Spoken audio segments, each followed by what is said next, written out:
On the morning of her birthday, Lucy's mother woke her up and told her a package had arrived in the mail, and it was addressed to her. The girl hurriedly unwrapped the gift and was horrified at what she found inside. It was the most disgusting doll she had ever seen. It was completely bald, and its skin was cracked and old, and it was full in dirt. The worst thing of all was the teeth. They were long, pointy, sharp, and beastly. They looked like an animal's fangs. With a shiver, she took the doll and she threw it in the corner. Her mother scolded her, telling her that someone had gone to a lot of trouble to send her this antique doll.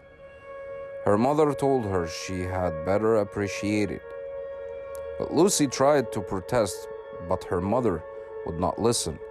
She forced the young girl to keep the doll.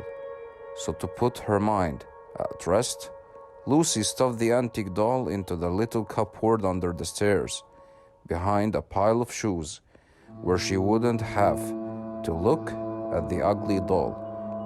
Evil little thing.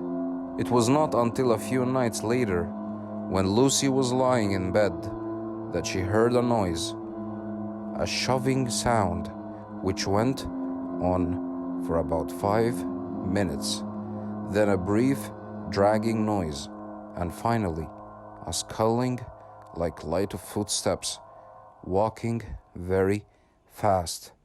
By now Lucy was shaking in her bed with fear, unable to move. Then she thought she heard a faint raspy voice whispering quietly from downstairs. Lucy always slept with the door open and the landing light on, as she was a little scared of the dark.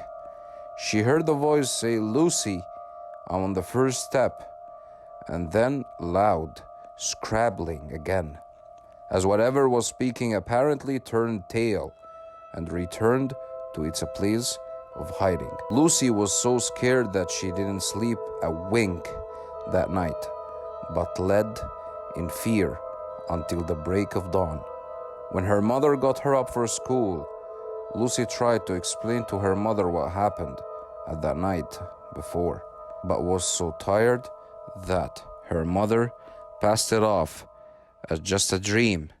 She began to believe it might be the case.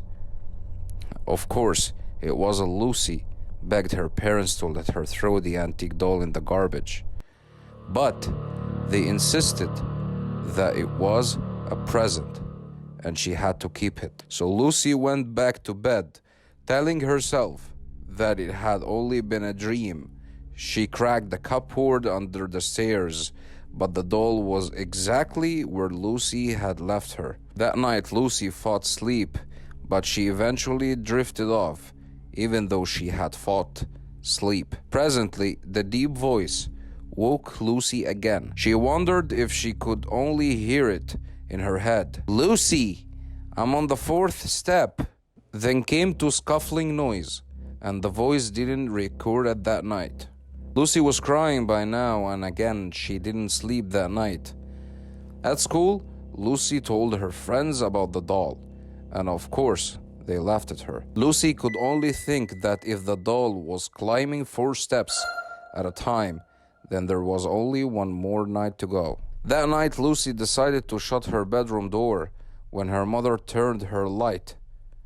She asked why Lucy was no longer scared of the dark. Lucy replied that she was, and could she leave her light on instead of the hall light. But her mother pointed out that her bedroom light was so bright it would keep her awake, and said no. Therefore, Lucy agreed to just sleep without a light. She opened the bedroom curtains instead to the light in the room a little anyway. Just as she began to doze, she heard the noise, and then the voice came, very clear this time. "Lucy, I'm on top step." In the darkness of her bedroom, Lucy heard a click and trembled with fear. She wasn't sure, but she thought she could see her bedroom door opening very, very slowly. The next morning, Lucy's parents found her body at the bottom of the stairs. They guessed that she had been on her way to the toilet during the night and in the darkness, had slipped and fallen down the stairs, breaking her neck. The antique doll was found beside her body and was buried with Lucy. Everyone said what a tragedy it was. She loved that doll, said her mother. Now they can be together forever.